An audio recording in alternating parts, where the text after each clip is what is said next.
தற்போதைய அண்மை செய்தியை பார்த்துக் கொண்டிருக்கிறோம். திருப்பரங்குன்றம் தீப தூண் விவகாரத்தில் தற்போது உயர்நீதிமன்ற மதுரை கிளை நீதிபதி உத்தரவு பிறப்பித்திருக்கிறார். அண்மை செய்தியை பார்த்துக் கொண்டிருக்கிறோம். வரும் 17ஆம் தேதி தமிழக அரசின் தலைமைச் செயலாளர் மற்றும் டிஜிபி ஆகியோர் ஆஜராக வேண்டும் என்று நீதிபதி ஜி.ஆர். சுவாமிநாதன் உத்தரவு பிறப்பித்திருக்கிறார். அண்மை செய்தியாக பார்த்துக் கொண்டிருக்கிறோம். திருப்பரங்குன்றம் தீபத்தூண் விவகாரத்தில் நீதிமன்ற அவமதிப்பு வழக்கு தொடர்பான விசாரணையில் பிற்பகலில் உத்தரவு பிறப்பிப்பதாக அறிவிக்கப்பட்டிருந்தது. இந்நிலையில் இந்த விவகாரம் தொடர்பாக வரும் 17ஆம் தேதி தமிழக அரசின் தலைமைச் செயலாளர் மற்றும் டிஜிபி ஆகியோர் ஆஜராக வேண்டும் என்று நீதிபதி சுவாமிநாதன் உத்தரவு பிறப்பித்திருக்கிறார். கூடுதல் விவரங்களோடு இணைகிறார் செய்தியாளர் கருணாகரன். விவரங்கள்.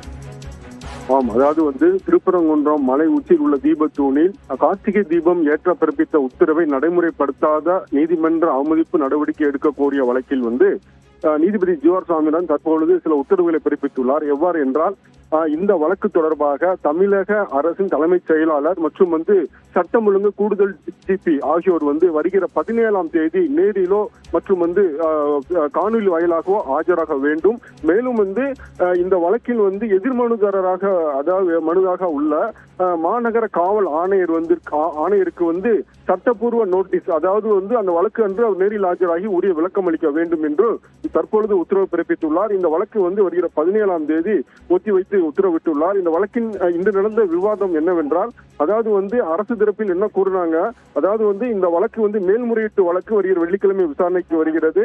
நீதிமன்ற அவமதிப்பு நடவடிக்கை எடுக்க ரத்து செய்யக்கூடிய வழக்கு உச்ச நீதிமன்றத்தில் வழக்கு எண்ணுக்காக நடைமுறையில் உள்ளது. எனவே இந்த வழக்கு மேல்முறையீட்டு மனு தீர்ப்பு வழங்கும் வரை ஒத்திவைக்க வேண்டும் என்று அரசு தரப்பில் வாதிடப்பட்டது.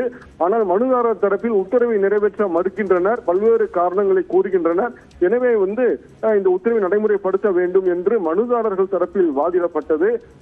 அதே நேரத்தில் அரசு தரப்பில் கார்த்திகை தீபம் ஏற்றக்கூடிய காலம் முடிவடைந்து விட்டது, பின்னியன் அவசரம் இந்த வழக்கை அவசரமாக விசாரிக்க கூடாது என்றும் கோரிக்கை விட்டது. மனுதாரர்கள் அது எதிர்ப்பு தெரிவித்தனர். பல்வேறு கட்ட விவாதங்களுக்கு பிறகு நீதிபதி இந்த வழக்கில் தற்பொழுது